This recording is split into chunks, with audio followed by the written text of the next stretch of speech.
Hello friends, आज हम बात करेंगे कुछ कॉमन गलतियों के बारे में जो हाई ब्लड प्रेशर वाले पेशेंट्स करते हैं। उन्हें वो गलतियां नहीं करनी चाहिए यदि वो ब्लड प्रेशर का प्रॉपर कंट्रोल और ब्लड प्रेशर से रिलेटेड प्रॉब्लम्स और कॉम्प्लिकेशन नहीं चाहते, तो ये सारी गलतियों को उन्हें अवॉइड करना चाहिए। आज का टॉपिक इस सीरीज का सेकेंड पार्ट है। ऑलरेडी हमने फर्स्ट पार्ट में कुछ गलतियों के बारे में बात करी थी। आज कुछ और गलतियों को डिस्कस करेंगे जिसे ब्लड प्रेशर वाले पेशेंट्स को अवॉइड करना चाहिए। टॉपिक पर जाने से पहले जो लोग हमारे चैनल पर नए हैं उन्हें रिक्वेस्ट करूंगा कि चैनल को सब्सक्राइब करें, वीडियोस को लाइक और शेयर करें।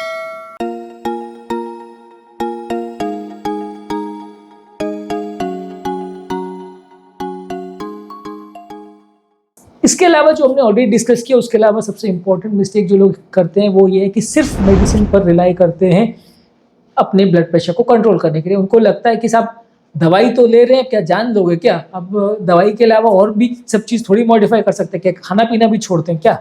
तो लोग कई बार अपने डाइटरी मॉडिफिकेशंस को, लाइफस्टाइल चेंजेस को और बाकी सब चीज़ों को इग्नोर करने लगते हैं। उन्हें लगता है दवा ले लिया तो बस काम खत्म, खाने पीने पे हम फोकस नहीं करेंगे, लाइफस्टाइल चेंज पे फोकस नहीं करेंगे, दवा इज सफिशिएंट है। दवा अपना ज़रूर काम करती है और मान के चलिए कि दवा बहुत इंपॉर्टेंट रोल प्ले करती है, क्योंकि कितना भी हाई ब्लड प्रेशर हो दवा से मैनेज किया जा सकता है। लेकिन साथ में अगर आप बाकी चीज़ों पर भी फोकस करोगे, डाइट पर फोकस करोगे, लाइफस्टाइल पर चेंज फोकस करोगे, एक्सरसाइज पर फोकस करोगे, तो ये सारी ही चीज़ें आपके ब्लड प्रेशर कंट्रोल को इम्प्रोवाइज करेंगी। आपको उतनी ज़्यादा परेशानी नहीं आएगी, उतनी ज़्यादा दवाइयाँ नहीं लेनी पड़ेंगी, उतनी ज़्यादा डोज पे दवाइयाँ नहीं लेनी पड़ेंगी, उतने साइड इफ़ेक्ट्स का सामना नहीं करना पड़ेगा यदि आप सारी चीज़ों को प्रॉपरली मानते हैं तो। लेकिन लोग इस मामले में ना जानना चाहते हैं, ना समझना चाहते हैं और ना उसे फॉलो करना चाहते हैं, जो कि एक बहुत बड़ा मिस्टेक होता है। अगला इंपॉर्टेंट इशू है कि लोगों को सिर्फ डॉक्टर्स पर रिलाई करते हैं कि डॉक्टर ने जो बोल दिया बात खत्म हो गई, हमको क्यों सीखना है? अब डॉक्टर भी हम ही सीखे क्या? सारा चीज़ तो डॉक्टर को आता होगा, जो लिख दिया वो अच्छी बात है। तो ये गलत कॉन्सेप्ट है, क्योंकि कई बार क्या होता है कि आपको क्या दवाई चल रही है वो डॉक्टर क्या प्रेफर करता है उसके हिसाब से चलती है। आपके लिए क्या सही है, आपके लिए क्या गलत है, वो आपको नहीं पता होता। यदि आप बीमारी के बारे में थोड़ा समझेंगे, आपकी रिक्वायरमेंट्स को समझेंगे, आपके साइड इफेक्ट्स को समझेंगे, दवाओं के जो अलग अलग काम करने के तरीके हैं उसके बारे में थोड़ी जानकारी होगी, तो बेटर वे में आप बीमारी को मैनेज कर पाओगे, डॉक्टर के साथ डिस्कस कर पाओगे। नहीं तो होता ये है कि आप जाते हो डॉक्टर के पास, वो एक ब्लड प्रेशर की रीडिंग ले लेता है, दवाई लिख के भेज देता है, आप घर आ जाते हो। ना आप लाइफस्टाइल का पूछते हो, ना आप डाइट का पूछते हो। एटलीस्ट थोड़ी बहुत भी आपको जानकारी होगी तो आप थोड़ा बहुत उनसे डिस्कस कर पाओगे, बेटर वे में बीमारी को मैनेज कर पाओगे, अपनी बीमारी को सुचारू रूप से दवाइयों के साथ भी और लाइफस्टाइल के साथ भी आप मैनेज कर पाओगे। नहीं आप इंटरेस्ट लोगे तो सिर्फ आप डॉक्टर्स पर निर्भर रहोगे, जितना भी वो आपको इन्फॉर्मेशन दे देते हैं, जितना भी वो आपको दवा दे देते हैं उस पर आप डिपेंडेंट रहोगे, जिससे बीमारी में कॉम्प्लिकेशंस और प्रॉब्लम्स होने का चांस कई गुना बढ़ जाता है। इसलिए पेशेंट एजुकेशन पर काफ़ी फोकस होना चाहिए, जो कि नहीं होता है। अगला इंपॉर्टेंट मिस्टेक जो लोग करते हैं वो ये है कि हेल्थ केयर प्रोवाइडर से कोई भी प्रॉब्लम होती है उतना डिस्कस नहीं करते। कई कई पेशेंट ऐसे भी आते हैं जो दवाइयों के साइड इफेक्ट को महीनों सालों तक झेलते रहते हैं, लेकिन डॉक्टर के साथ डिस्कस नहीं करते, डॉक्टर के साथ वो प्रॉब्लम्स को नहीं बताएंगे तो उनको कैसे पता चलेगा कि पर्टिकुलर दवा से आपको प्रॉब्लम हो रही है। सिम्टम्स को कोरिलेट भी नहीं करते। अब हार्ट की दवाइयों से या बीपी की दवाई से कॉन्स्टिपेशन हो सकता है, चक्कर आ सकता है, कमजोरी आ सकती है। चक्कर आता है तो ब्रेन के डॉक्टर के पास चले जाते हैं, कॉन्स्टिपेशन होता है तो पेट के डॉक्टर के पास चले जाते हैं। अब आप अपने डॉक्टर को नहीं बताओगे तो उसको कैसे पता चलेगा कि दवा से साइड इफेक्ट हो रहा है? अगर बीपी की मेडिसिन से सूखी खांसी हो सकती है तो वो आप चले जाते हो अस्थमा वाले डॉक्टर के पास, लंग्स के डॉक्टर के पास। पाँव में सूजन आती है तो पाँव के स्पेशलिस्ट के पास चले जाते हो।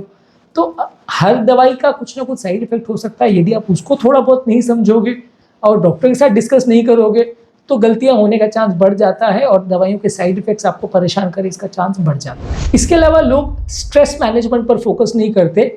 लाइफस्टाइल स्ट्रेस को कंट्रोल करना भी बहुत इंपॉर्टेंट है। यदि आप दिमाग पर होने वाले तनाव को कंट्रोल नहीं कर सकेंगे तो ब्लड प्रेशर कंट्रोल करना मुश्किल पड़ेगा। उसी तरह से अच्छी नींद का होना भी ज़रूरी है। लगभग 7 से 9 घंटे की दिन भर में नींद होना ज़रूरी है।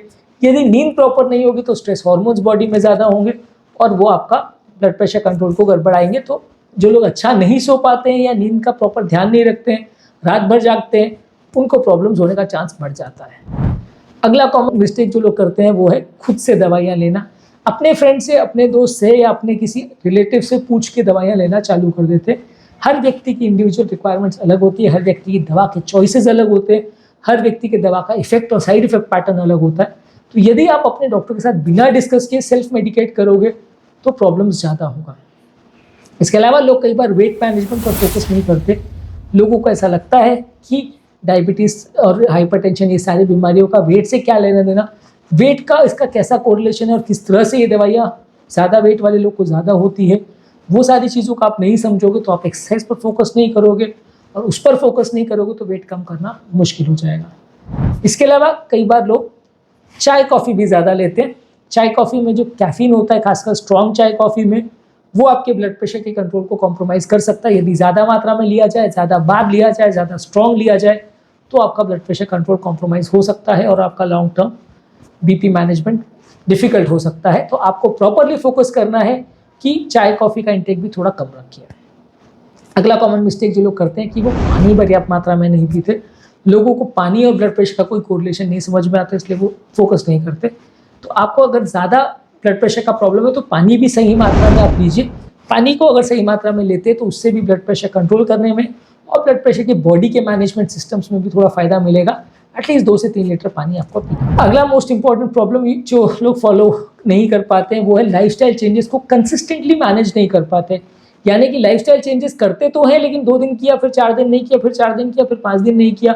यदि आप इस तरह का पैटर्न रखोगे तो आपकी कोई भी लाइफस्टाइल चेंज इफेक्टिव नहीं होगी। आपको उसको कंसिस्टेंटली रोज करना पड़ेगा। खाने पीने में ध्यान रखना है तो रोज करना है, एक्सरसाइज करनी है तो रोज करना है, डाइट का चेंज करना है तो रोज करना है।